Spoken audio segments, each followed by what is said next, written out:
உங்கள் கட்சி தொண்டர்கள் செஞ்ச செயல் தான் மிகப்பெரிய அளவு சர்ச்சையாகவும் இருக்குது, பேசு பொருளாகவும் இருக்குது. கேரவனில் விஜய் அவர்கள் போயிட்டே இருக்கும்போது மரத்துலேருந்து தாவுறது, பைக்கில் போகும்போது ஓவர்டேக் பண்ண போகும்போது கீழே விழுது, அதேமாதிரி ஹெல்மெட் அணியாமல் போகிறாங்க. இதெல்லாம் பார்க்கும்போது அவரே வந்து கண்டன அறிக்கையும் வெளியிட்டிருக்காரு. அங்கே வந்த யாருக்கும் 100 ரூபாய் கூட காசு கொடுக்கப்படல, கண்டிப்பாக சாப்பாடு போடப்படலை. பொதுச் செயலாளர் அவர்கள் வந்து அந்த கூட்டத்திலே வந்து சேர கீழே வைங்கன்றாரு.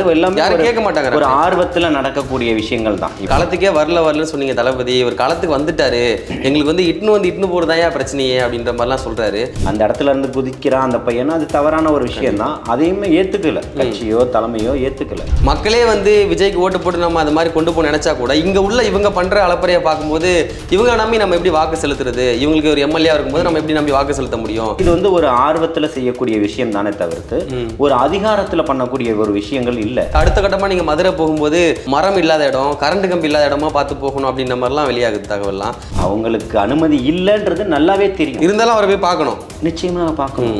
மக்களை சந்திக்கிறது எதுக்காக தனி விமானம்? முதல்வரை விடுங்க, துணை முதல்வர்கள், அமைச்சர்கள் எத்தனை பேர் ரயில்ல பயணம் செய்யறாங்க சொல்லுங்க. தொடர்ந்து வந்து விஜய் அவர்கள் வந்து மக்கள் பிரச்சனைக்கு வந்து ஒரு அறிக்கை மூலமா பேசிட்டு இருக்காரு. ஏன் செய்தியாளர் சந்திச்சே பேச மாட்டேங்கிறாரு? அதுக்கான ஆற்றல் இல்லையா அப்படின்ற மாதிரி கேள்வி எழுப்பிட்டு இருக்காங்க. திருப்பியும் இங்க செய்தியாளர்களை சந்திச்சுட்டா ஒரு மாற்றம் வந்துடும் அப்படின்றது மிகப்பெரிய மாற்றம். நிறைய கேள்விகள் இருக்குல்ல மக்கள், மக்கள் கேள்விகளை உள்வாங்குறாரு, போராட்ட காலத்துல எடுக்கிறாரு. இல்ல நீங்க வந்து நாங்க எங்க கூட யார் வந்தாலும் ஆட்சியிலும் பங்கு தருவோம், அதிகாரத்திலையும் பங்கு தருவோம் சொல்லி மாநாட்டிலே சொல்லியிருந்தீங்க. ஆனா இது வரைக்கும் எந்த ஒரு கட்சி உங்க கூட வந்து வரலையே. தேர்தலுக்கு இன்னும் 1 வருட காலம் இருக்குது. நீங்க கோவையில ரோட் ஷோ போனதை தொடர்ந்து உதயநிதி ஸ்டாலின் அவர்களும் கோவையில ரோட் ஷோ போயிருக்காரு. எதனால 2 பேரும் ஒன்னா போனதை பார்த்து 2 பேரும் ஒரே ஆளுங்க தான், ஒன்னா தான் வந்து திட்டமிட்டு பண்றாங்க அப்படின்ற மாதிரிலாம் அவங்க மேல குற்றச்சாட்டு வைக்கிறாங்க. ரோட் ஷோ போகணுன்றது வந்து அங்க இருந்து போறதுக்கான திட்டமிடுதல் இருக்கு, போறாங்க அவ்வளவுதான். ஒரே நாள்லயே 2 பேரும் போறதுங்குது. 2026 வந்து ஜனவரி மாதத்துல விஜய் அவருடைய படம் ஜனநாயகம் வந்து வெளியாக போகுது. அதுக்கு வந்து பாத்தீங்கன்னா கண்டிப்பா வந்து முட்டுக்கட்டை போடுவாங்க ரெட் ஜெயண்ட் மூவிஸ். எங்ககிட்ட வந்து படத்தை நீங்க கொடுத்தாதான் படத்தை நாங்க வந்து வெளியாக விடுவோம், அப்படி இல்லைன்னா அந்த படம் ஓடாத அளவுக்கு அவங்க ரெட் ஜெயண்ட் மூவிஸ் வந்து அழுத்தம் கொடுப்பாங்க விஜய்க்கு அப்படின்ற மாதிரி சொல்றாங்க. என்ன நீங்க எப்படி பாக்குறீங்க சார்? பூனை கண்ணை மூடிடுச்சு அப்படின்னு சொன்னா உலகம் இருண்டுருச்சுன்ற அர்த்தம் கிடையாது. உங்களுடைய ஒவ்வொரு அடியும் ஒளியாய் எங்களை செதுக்கிக்கிட்டு தான் இருக்கு.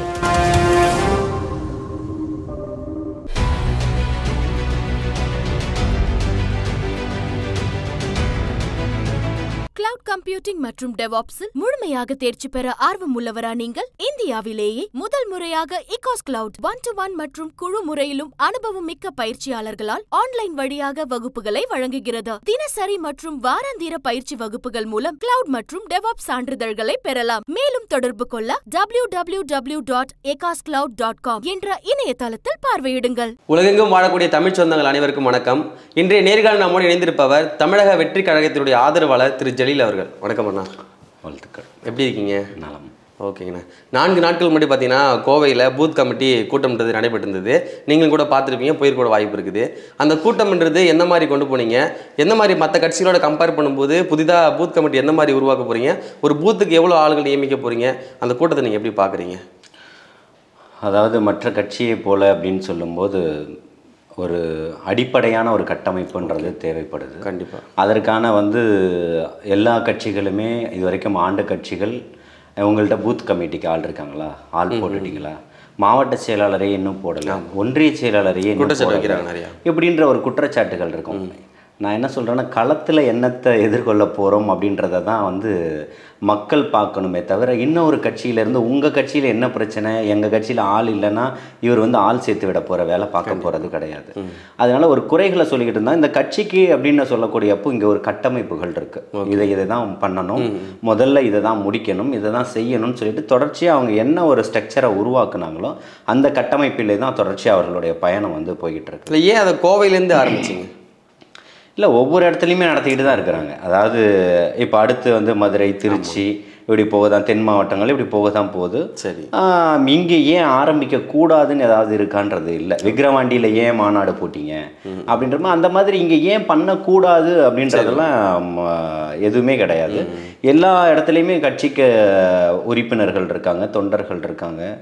அதையெல்லாம் ஒரு ஏரியாலையும் நம்ம பண்ணணும் அப்படின்ற ஒரு கட்டமைப்பை உருவாக்கி கொண்டு போகணும் அப்படின்றதுல ரொம்ப தெளிவான ஒரு விஷயத்த கொண்டு போயிருக்கு.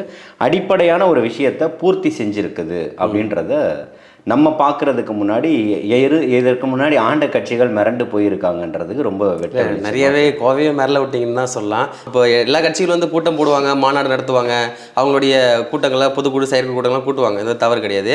ஆனால் நீங்கள் கூட்டங்கள் கூட்டி இந்த மாதிரி ஒவ்வொரு பூத் கமிட்டியில் 2 பேர் நியமிக்கிறதா இருக்கட்டும், எந்தெந்த மாதிரிலாம் கொண்டு போக போகிறீங்க பேசுனதெல்லாம் தாண்டி உங்கள் கட்சி தொண்டர்கள் செஞ்ச செயல் தான் மிகப்பெரிய அளவு சர்ச்சையாகவும் இருக்குது, பேசு பொருளாகவும் இருக்குது. கேரவனில் விஜய் அவர்கள் போயிட்டே இருக்கும்போது மரத்துலேருந்து தாவுறது, பைக்கில் போகும்போது ஓவர்டேக் பண்ண போகும்போது கீழே விழுது, அதேமாதிரி ஹெல்மெட் அணியாமல் போகிறாங்க. இதெல்லாம் பார்க்கும்போது அவரே வந்து கண்டன அறிக்கையும் வெளியிட்டிருக்காரு. இதெல்லாம் பார்க்கும்போது தவறு இல்லைங்களா? ஒரு முன்னுதாரணமாக ஒரு கட்சி இருக்கக்கூடாதா? இல்லை, திரும்பவும் சொல்கிறோம், இது வந்து ஒரு வரக்கூடிய தொண்டர்களில் யாரோ ஒரு சிலருடைய மனநிலைமைக்கு வந்து ஒட்டுமொத்த கட்சியும் வந்து நிச்சயமாக அது கட்சியை வழிநடத்த, தொண்டர்களை வழிநடத்த வேண்டிய இடத்துல தலைவர் அவர்களும் பொதுச் செயலாளர்கள் இருக்கிறாருன்றதுல கேட்க மாட்டாங்களே பேச்சை. பொதுச் செயலாளர்கள் வந்து அந்த கூட்டத்திலேயே வந்து பேசுறாரு, சேர கீழே வைங்கன்றாரு, எல்லாமே கேட்க மாட்டாங்க. ஒரு ஆர்வத்தில் நடக்கக்கூடிய விஷயங்கள் தான். இப்போ திரும்பவும் என்னன்னா ஒரு கட்டமைப்புகளை உருவாக்கி இருக்கிறாங்க. இப்போ இதுவரை கட்டமைப்பு இல்லாம தான் இருக்குது. கட்டமைப்புகள் இல்லாமல் இல்லை, கட்டமைப்புகளை உருவாக்கிக்கிட்டு இருக்காங்க. தேவை மாவட்ட செயலாளர் கட்டுப்படணும்ல, தலைமைக்கு இந்த கட்சிக்கு ஒரு மாவட்ட செயலாளர்கள் தேவைப்பட்டுச்சு. அந்த மாவட்ட செயலாளர்ன்றதை பூர்த்தி செஞ்சாதான் அடுத்த ஒரு நகரமோ ஒன்றிய பகுதி கழக செயலாளர்களை நியமனம் பண்ண முடியும். அந்த பதவிகளை, அந்த பொறுப்புகளை நம்ம கொடுத்தாதான் அதுக்கு அடுத்த கிளைக்கழகம், வார்டு அப்படின்னு சொல்லிட்டு இதை வந்து கம்ப்ளீட் பண்ண முடியும். அப்போ நீங்க தான் அப்படின்னு சொன்னா ஒரு விஷயத்தை இதை முடிவு பண்ணாதான் அந்த மாவட்டத்துக்கு 1, 2, 3 வரிசைப்படுத்தி கொண்டு வர முடியுமே தவிர ஏதோ ஒன்றத்தையுமே விட்டுட்டு ஒரு விஷயத்தை இங்கே பண்ண முடியாத ஒரு கட்டமைப்புகள் இருக்குது. இப்போ இங்கே கட்டமைக்கப்படலையா அப்படின்னு கேட்டால் நிச்சயமாக இல்லை. நல்லா ஒரே ஒரு விஷயம் புரிஞ்சுக்கணும், அங்கே வந்த யாருக்கும் 100 ரூபா கூட காசு கொடுக்கப்படல, கண்டிப்பாக சாப்பாடு போடப்படலை. எல்லாமே தன்னெழுச்சியாக நான் வரேன் என்னை சேர்த்துக்கங்கன்னு சொல்லி யாரெல்லாம் உறுப்பினர்களாக சேர்ந்துருக்கிறார்களோ அவர்களுடைய கூட்டமைப்பும் இந்த கட்டமைப்பில் உள்ள வந்தவர்கள் தான் வந்திருக்கிறாங்க. இது எல்லாருக்குமே ஏற்கனவே வந்து நம்ம ஒரு மாதத்துக்கு முன்னாடியே நடத்தின ஒரு திட்டமிடுதல்லாம் இல்லை. இருக்கக்கூடிய மாவட்ட செயலாளருக்கு எந்த மாவட்டத்தில் நடக்க போகுதுன்றது தெரியாது. இப்போ அதுக்கப்புறமா அந்த மாவட்ட செயலாளரை தொடர்பு கொண்டு இங்கே தான் நடத்த போகிறாங்கன்னதுக்கப்புறம் தான் அந்த மாவட்ட செயலாளருக்கு தெரியாது. அப்படின்ற ஒரு கட்டமைப்புக்குள்ளே எல்லாமே இருக்குது. இருக்கக்கூடிய இளைஞர்கள் இன்னைக்கு வாரத்தில் ஆர்வத்திலையும் மிகுதியான ஆர்வத்தில் பண்ணுறாங்களா இல்லை ஆர்வ கோளாறுல பண்ணுறாங்களான்னு தெரியல. நிச்சயமாக ஆர்வத்தில் தான். அதுக்குமே இன்னைக்கு தலைவர் தளபதி அவர்கள் ஒரு சரியான ஒரு அறிக்கையை, உங்களுடைய அன்பையும் நான் ஏற்றுக்கிறேன், ஆனால் என்னுடைய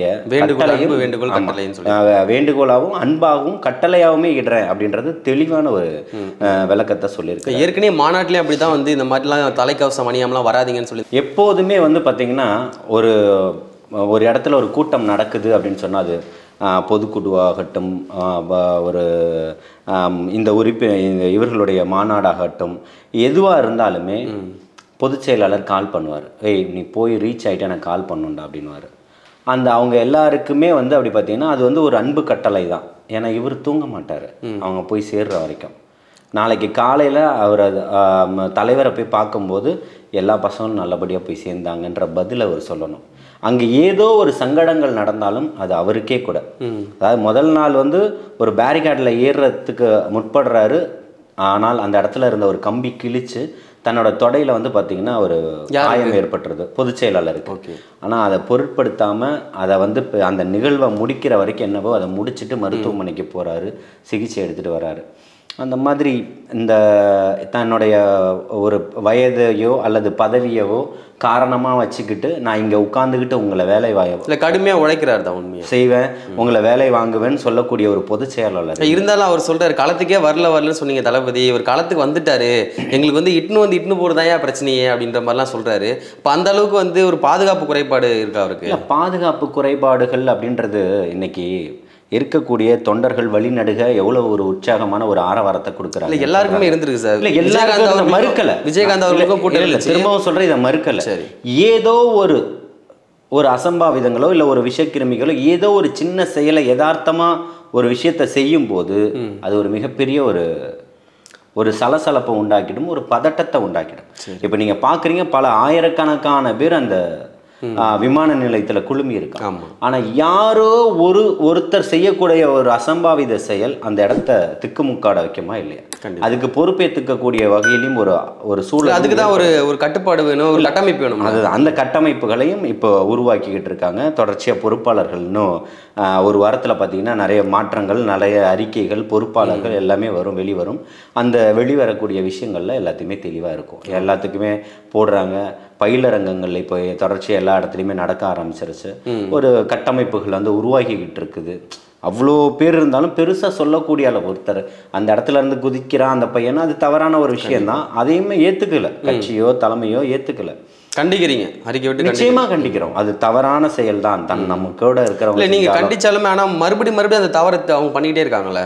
இல்லை மறுபடியும் அவர்கள் தான் பண்ணுறாருன்னு சொல்ல முடியாது. ஏதோ உங்கள் கட்சிக்காரங்களோ இருக்கட்டும், விஜய் வந்து ரசிகர்களாகவே இருக்கட்டுமே வச்சுக்கோங்க. இல்லை இல்லை இப்போ ரசிகர் மயமாக்கல்லேருந்து அவங்க வந்து வெளியில் வந்து தொண்டர்ன்றதுல வந்து இளைய தொண்டர்கள் ஆமாம் நிச்சயமாக இருக்காங்க. அவங்களுக்கு கிட்ட இருக்கக்கூடிய ஆர்வங்கள் வந்து இன்னும் நம்ம வந்து தலைவரை 2026 சிம்மாசனத்தில் அரியணையில் ஏற்றணும், அதில் தான் உறுதியாக இருக்கான். இல்லை அதில் தான் என்ன ஒரு சந்தேகம் எடுத்துன்னா, மக்களே வந்து விஜய்க்கு ஓட்டு போட்டு நம்ம அது மாதிரி கொண்டு போக நினச்சா கூட இங்கே உள்ள இவங்க பண்ணுற அளப்பறையை பார்க்கும்போது இவங்க நம்பி நம்ம எப்படி வாக்கு செலுத்துறது? இவங்களுக்கு ஒரு எம்எல்ஏ இருக்கும்போது நம்ம எப்படி நம்பி வாக்கு செலுத்த முடியும்? ஒரு கட்சி தலைவர் வராருன்னா அவர் சரியான பாதுகாப்பு கொடுக்க மாட்டாங்க. இந்த மாதிரி வேனில் ஏறி குதிக்கிறாங்க, வாகனங்களில் வந்து தலைக்கவசம் அணியாமல் போகிறாங்க, ரூல்ஸ் அண்ட் ரெகுலேஷனே ஃபாலோ பண்ண மாட்டாங்க. இவங்களால எப்படி பூத் கமிட்டியில் உள்ள இறங்கி செயல்பட முடியும்? அதுக்கான ஆற்றல் அவங்ககிட்ட இருக்கா, திறமை இருக்கான்ற மாதிரி கேள்வி எழுதல. இல்லை வரக்கூடிய எல்லாமே நினைக்கக்கூடிய வீட்டு பசங்க தான், வேற யாரும் கிடையாது. எந்த வீட்டு என் வீட்டில் நடக்கிறனாலும் என் பக்கத்து வீட்டு பையனாக தான் இருந்திருப்பான். இல்லை எல்லா வீட்லேயும் பசங்க இருப்பாங்க. அதை தான் சொல்கிறேன்.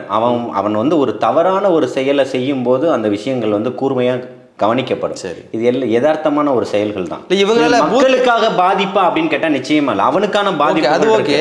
அப்போ மக்களை பாதிக்கக்கூடிய ஒரு விஷயங்கள் அங்க நடக்குதான்றத மக்கள் பார்க்கறான். இது வந்து திரும்பவும் சொல்றேன், இது வந்து ஒரு ஆர்வத்துல செய்யக்கூடிய விஷயம் தானே தவிர்த்து ஒரு அதிகாரத்துல பண்ணக்கூடிய ஒரு விஷயங்கள் இல்லை. அப்படிப்பட்ட ஒரு விஷயங்கள் அதுல இருந்துச்சு அப்படின்னு சொன்னா நிச்சயமாக வந்து மக்கள் அதை வந்து உள்வாங்குவாங்க, அதுக்கான எதிர்வினையை நிச்சயமா ஆற்றுவாங்க. இது எல்லாமே ஆர்வத்துல பண்ணக்கூடிய விஷயங்கள் தான். இதுல அவர் மேல உள்ள அன்புல வந்து பண்றாங்க, அதெல்லாம் வந்து ஏத்துக்கலாம். அந்த அன்புனால போகாம அதையும் அவர் கடந்து வரல, அந்த இடத்துல நிக்கிறாரு. சரி, நான் இங்க தான் நிக்கிறேன், நீங்க எனக்கு தேவை, அதே மாதிரி பாதுகாப்பு ரொம்ப முக்கியம் அப்படின்றத இன்னைக்கு வந்து ஒய் பிரிவு பாதுகாப்பு கொடுத்தும் கூட இன்னமும் வந்து அடுத்த கட்டமாக நீங்கள் மதுரை போகும்போது மரம் இல்லாத இடம், கரண்ட் கம்பி இல்லாத இடமா பார்த்து போகணும் அப்படின்ற மாதிரிலாம் வெளியாகுது தகவல்லாம். அந்த அளவுக்கு வந்து எப்படி தனி விமானத்தில் போயும் கூட இன்னமும் பாதுகாப்பு தேவைப்படுதுங்களா சார்? இல்லை, பாதுகாப்புனா மக்கள் கூட்டம் இப்போ ஒரு பக்கம் வந்து பார்த்தீங்கன்னா தொண்டர்களுடைய அங்கே 8000 8500 பேருக்கு நுழைவுச்சீட்டு கொடுக்கப்பட்டிருக்கு. அவ்வளோ பேர் தேர்ந்தெடுக்கப்பட்டிருக்கிறாங்க, முதல் நாள் அன்னைக்கே வராங்க. ஆனால் அதை விட கிட்டத்தட்ட 3-4 மடங்கு கூட்டம் வந்து அதிகமாக வருது. அவங்களுக்கு அனுமதி இல்லைன்றது நல்லாவே தெரியும், அவங்கள அனுமதிக்க மாட்டாங்கன்றதும் தெரியும். இருந்தாலும் அவரை போய் பார்க்கணும், நிச்சயமாக பார்க்கணும். இவர் எங்கேயோ ஒரு தனி விமானத்தில் வந்துட்டு எங்கேயோ பறந்து அந்த பக்கம் ஒரு கேரவனில் ஏறி போக போகிறாருன்றது அவனுக்கு நிச்சயமாக தெரியும். ஆனால் அவனுடைய மனசு வந்து அதை ஏற்றுக்கலை. நம்ம இந்த இடத்துல நிற்கணும்னு பதிவு பண்ணணும்னு பண்ணுறான். எங்கேயோ கடைசியில் இருக்கக்கூடிய நம்ம இதில் போய் நிற்கிறதுனால அவருக்கு தெரிஞ்சிடும்னு வரான். இல்லை தமிழ்நாட்டில் வந்து எத்தனையோ கட்சி தலைவர்லாம் வந்து சினிமாவிலேருந்து வந்தவங்க தான், யாரும் அதை மறுக்க முடியாது. அப்படி பார்த்தா எல்லாருமே எல்லா இடத்துக்கும் தனித்தனி விமானத்துலலாம் போகலாம். இப்போ வெளிநாடு போகிறோம், இல்லை வந்து இப்போ போன முறை பார்த்தீங்கன்னா கோவாலே கீர்த்தி சுரேஷ் திருமணத்துக்கு தனி விமானத்தில் போனாங்க.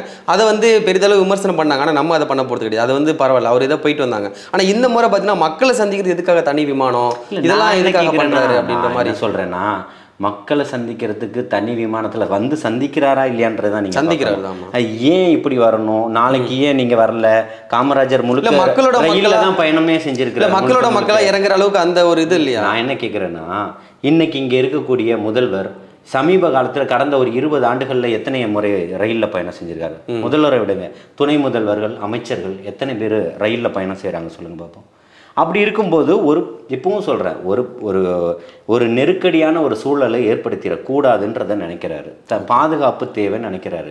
தான் வந்து தனி நபராக இல்லை. இப்போ வந்து பார்த்திங்கன்னா முழுக்க இந்த மக்களினுடைய ஒரு மிகப்பெரிய, இந்த மக்கள் ஏற்படுத்தக்கூடிய 2026 மிகப்பெரிய ஒரு மாற்றத்திற்கான ஒரு தலைவராகவும் ஒரு தளபதியாகவும் ஒரு உருவெடுத்திருக்கிறாரு. ஒரு மாற்றத்தை கொண்டு வரணும்னு நினைக்கிறாரு. அப்போ நிச்சயமாக அவரை பாதுகாக்க வேண்டியது கடமையாகவும் இருக்குது. அதில் வந்து எந்த ஒரு குறைபாடுகளும் இருந்துடக்கூடாதுன்றத கட்சி கட்டமைப்பும் பொதுச் செயலாளர் அவர்களும் ரொம்ப கவனம் செலுத்துறாங்க. ஓகே, இப்போ நீங்கள் வந்து பரந்தூருக்கு போயிருந்தீங்க, அதுக்கு அடுத்து வந்து விஜய் வந்து களத்துக்கே வரமாட்டுறது, வெறும் அறிக்கை மட்டும் தான் வெளியிட்டிருக்காரு அப்படின்ற மாதிரிலாம் குற்றச்சாட்டு உங்கள் மேலே இருந்துச்சு. அது தொடர்ந்து இப்போ பூத் கமிட்டி விஷயமா நிறைய மாவட்டங்கள்லாம் தொடர்ந்து நீங்கள் போக போகிறீங்க, ஏற்கனவே போயிருக்கீங்க அப்படின்ற மாதிரி சொல்கிறீங்க. இருந்தாலும் கூட மக்கள் பிரச்சனைக்கு முன் வந்து களத்தில் இறங்கி தாவைக்க வந்து பெரிதளவு போராட மாட்டேங்கிறாங்க. ஏதாச்சும் அந்த இது அண்ணா யூனிவர்சிட்டி விஷயத்திலே பார்த்தீங்கன்னா நீங்கள் வெறும் துண்டு சீட்டு மட்டும் தான் மக்களுக்கெல்லாம் கொடுத்தீங்க, நாங்கள் வந்து அந்த மாதிரி நடக்க விட மாட்டோம் அப்படின்ற மாதிரி, அதுக்காக உங்களை கைது பண்ணாங்க. பெரிதளவு எந்த ஒரு போராட்டம் பண்ண மாட்டாங்க அப்படின்ற மாதிரி பேசுகிறாங்க. இல்லை, துண்டறிக்கை கொடுக்கப்பட்டதுமே தலைமையினுடைய அறிவுறுத்தலாலும் பொதுச் செயலாளர் அவர்களுடைய அறிவுறுத்தலாலும் தான் கொடுக்கப்பட்டது. கைது செய்யப்படும் போது எல்லா இடங்கள்லையுமே போராட்டமாக மாறிச்சு, எல்லா இடத்துலையுமே சாலை மறியல் நடந்தது. அந்த இடத்துல வந்து பொதுச் செயலாளரும் டி நகரில் இருக்கக்கூடிய கைது செய்து இருக்கக்கூடிய தொண்டர்களை போய் பார்க்க போறாரு. அப்போ அவர் வந்து தடுத்து நிறுத்தப்படுறாரு. தடுத்து நிறுத்தும் போது ஒன்றும் இப்போ நான் வந்து என்னுடைய தொண்டர்களை நிச்சயமாக நான் பார்ப்பேன், நிர்வாகிகளை பார்ப்பேன்னு சொல்லும்போது அவரையும் கைது செய்கிறாங்க. இதுதான் ஜனநாயகத்துக்கு விரோதமானது.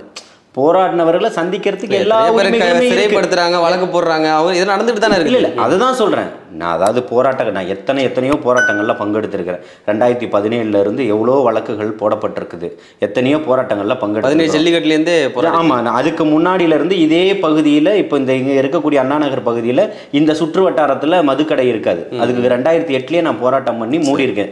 புரியுதுங்களா? அப்போ வந்து எனக்கு கட்சியோ மிகப்பெரிய ஒரு படைபலமோ இல்லை, மக்கள் சக்தி தான். இங்கே இருக்கக்கூடிய மக்களை திரட்டி போராட்டம் பண்ணி இங்கே இருந்த 2 மதுக்கடைகளுமே அகற்றியிருக்கோம் 2008. அப்படி இருக்கக்கூடிய விஷயங்களை வந்து பார்த்தீங்கன்னா ஒன்று ஒன்றா எப்படி கட்டமைச்சு கொண்டு வரதுன்றதை மட்டும்தான் இங்கே பார்த்துக்கிட்டு இருக்கிறேன். தொடர்ந்து வந்து விஜய் அவர்கள் வந்து மக்கள் பிரச்சனைக்கு வந்து ஒரு அறிக்கை மூலமா பேசிட்டு இருக்காரு, ஏன் செய்தியாளர் சந்திச்சே பேச மாட்டேங்கிறாரு, அதுக்கான ஆற்றல் இல்லையா அப்படின்ற மாதிரி கேள்வி எழுப்பிட்டு இருக்காங்க. செய்தியாளரை சந்திக்கிறதுக்கு ஆற்றல் செய்தியாளரை சந்திச்சுட்டா எல்லாம் மாற்றம் என்ன? அண்ணன் சீமான் அவர்கள் தினந்தோறும் செய்தியாளர்களை ஒரு நாளைக்கு 4 முறை 5 முறை சந்திச்சுக்கிட்டு இருக்கிறாரு. இவர் நம்ம முன்னாள் மாநில தலைவராக இருந்த அண்ணாமலை அவர்கள் ஒரு நாளைக்கு 10 முறை இவர்களை செய்தியாளர்களை சந்திச்சுக்கிட்டு இருந்தார். எந்த கட்சிக்காரர்களும் ஒரு குறையுமே சொல்ல முடியாது. எத்தனையோ முறை செய்தியாளர்களை சந்திச்சிருக்காங்க. அப்போ அதிகமாக பிஜேபி தான் இங்கே ஆண்டிருக்கணும். அண்ணாமலை வந்ததுக்கப்புறம் இருக்கக்கூடிய எல்லா தேர்தலிலுமே ஜெயிச்சிருக்கணும். இல்லை, அதை திருப்பியும் இங்கே செய்தியாளர்களை சந்திச்சுட்டா ஒரு மாற்றம் வந்துடும் அப்படின்றது மிகப்பெரிய மாற்றம். நிறைய கேள்விகள் இருக்குல்ல, மக்கள் மக்கள் கேள்விகளை உள்வாங்குறாரு, போராட்ட காலத்தில் எடுக்கிறாரு, இருக்கக்கூடிய போராட்டங்களில் பங்கெடுக்கிறாரு. வக்ஃபு போராட்டம் தமிழகம் முழுக்க நடக்குது, அதுக்கான நடத்துறாரு. அதுக்கான வந்து நீங்க அறிக்கை மட்டும் தானே வெளியிட்டு பண்ணிட்டு இருக்கீங்க. வக்ஃபு போராட்டத்தில் நேரடியாக களத்தில் வந்து போராட்டத்தில் பங்கெடுத்திருக்கிறாரு, பொதுச் செயலாளர் பங்கெடுத்திருக்கிறாரு, எல்லா மாவட்ட செயலாளர்களும் பங்கெடுத்திருக்கிறாங்க, கைதாகி இருக்கிறாங்க. தமிழ்நாடு முழுக்க ஒரே நாளில் எல்லா மாவட்டங்கள்லையுமே இருக்கக்கூடிய மாவட்டங்கள் அறிவிக்கப்பட்ட 114 மாவட்ட செயலாளர்களும் போராட்டத்தை பங்கெடுத்திருக்கிறாங்க, நடத்தியிருக்கிறாங்க. இப்போ திமுக வந்து நாங்கள் 234 வெல்வோம் அப்படின்ற மாதிரி சொல்லிட்டு இருக்காங்க.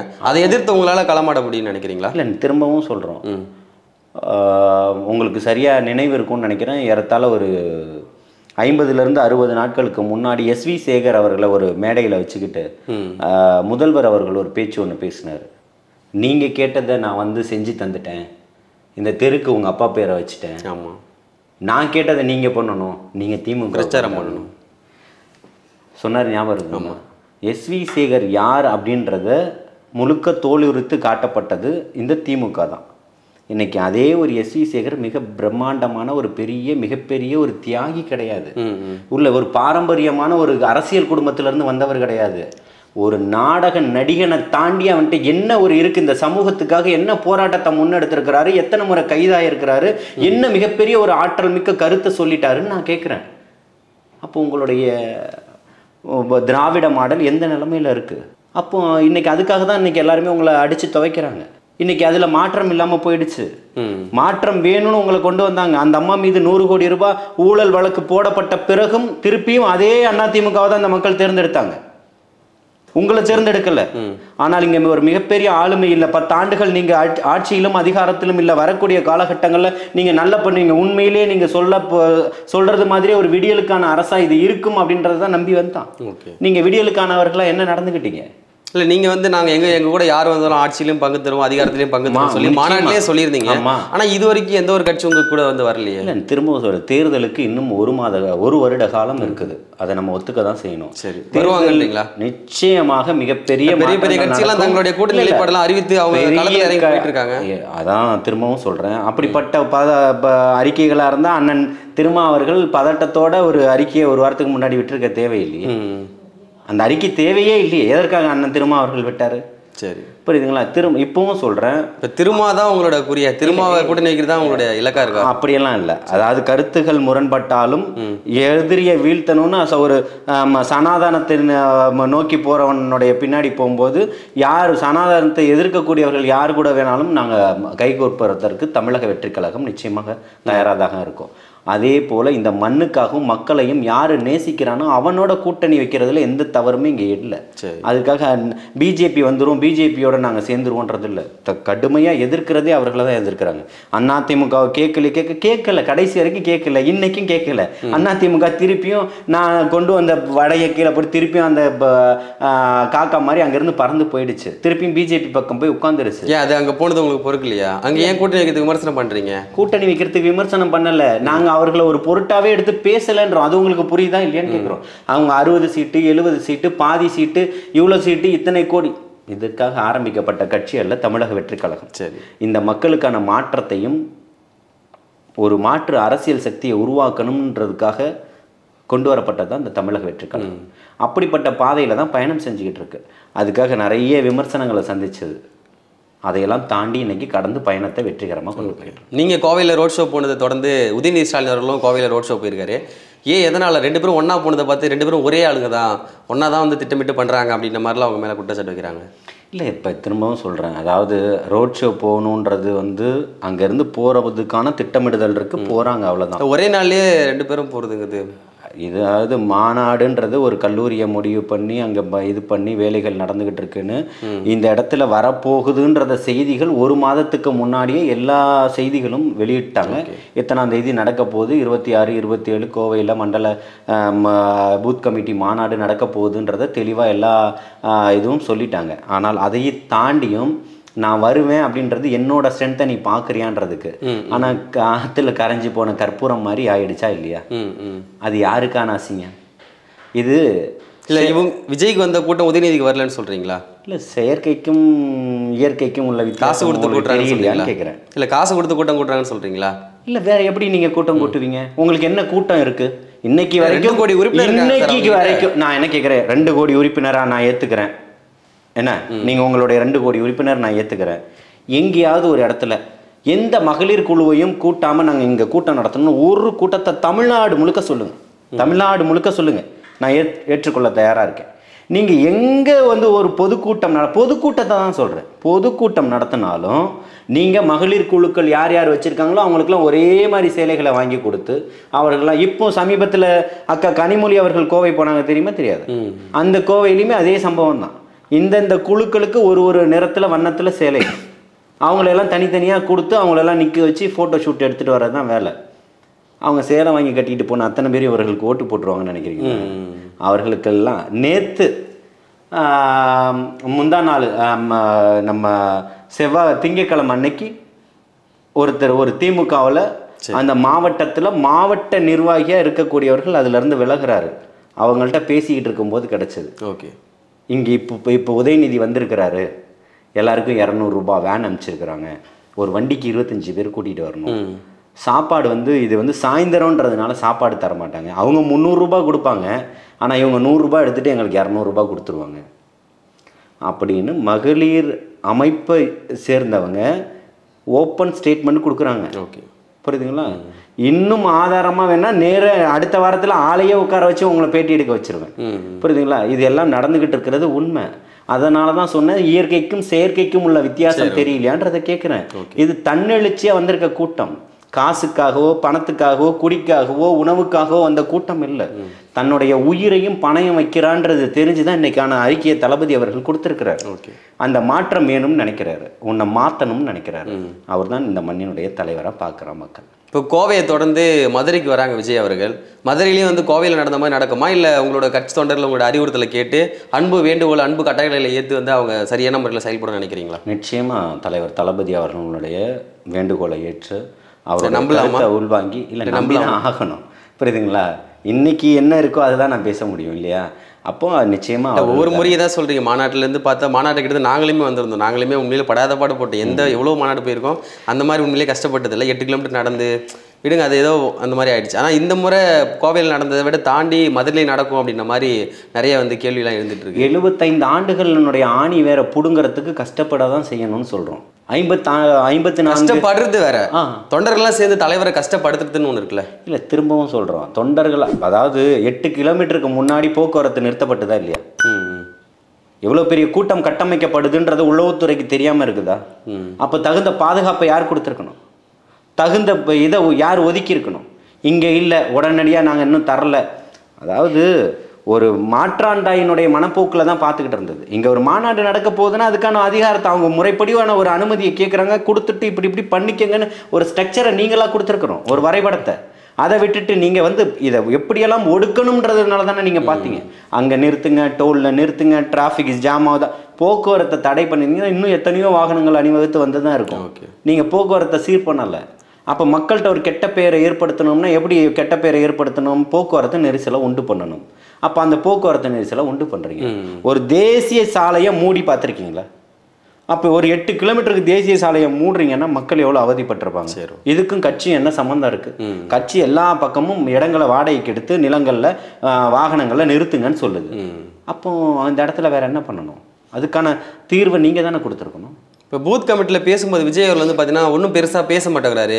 சும்மா எழுதி கொடுத்த மாதிரி ஏதோ ஒரு சின்ன செய்திகளை தான் நடத்துறாரு. பெருசளவு எதுவும் பேச மாட்டாரு.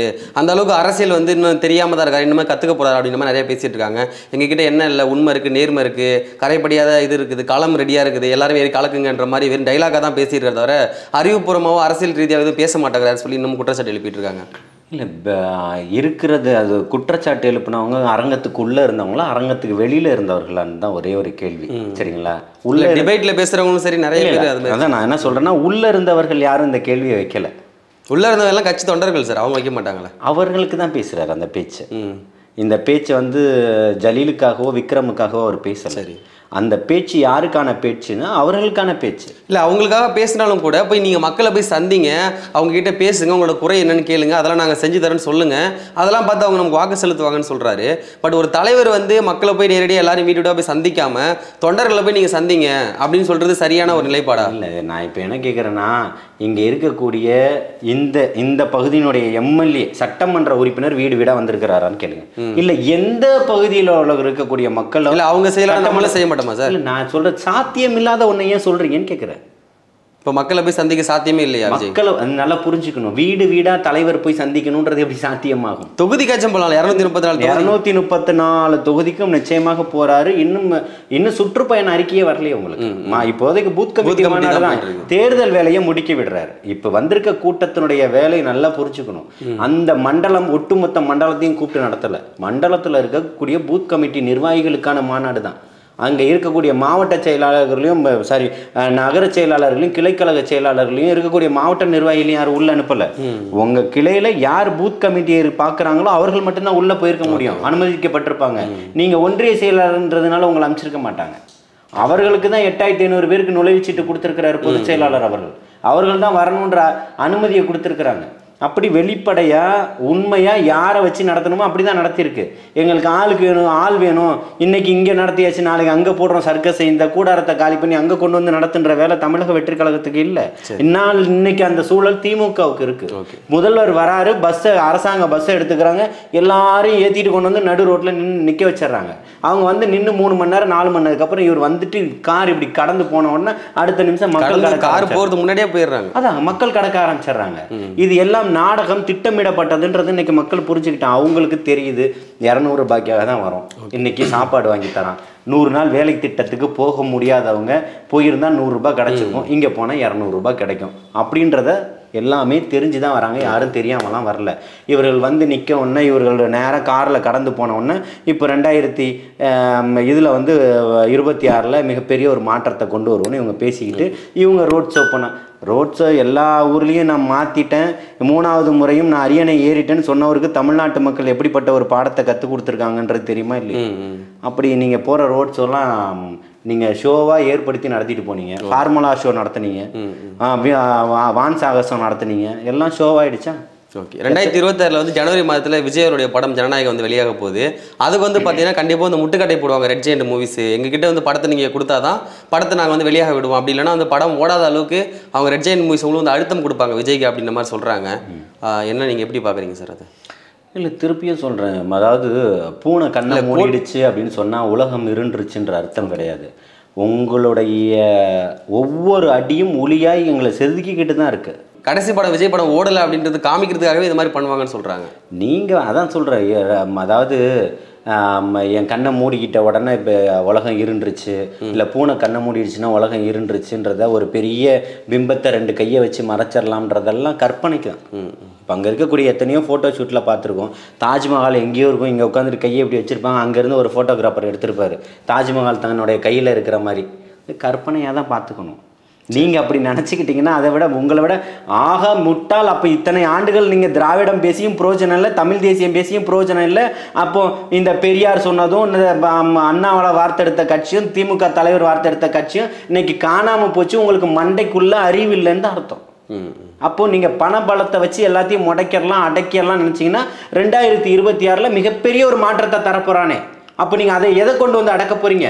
10 ஆண்டுகளில் உங்களை முடக்கி வீட்டில் உட்கார வச்சுருந்தானே, அப்போ நீங்கள் எங்கே துணி துவைச்சிக்கிட்டு இருந்தீங்க?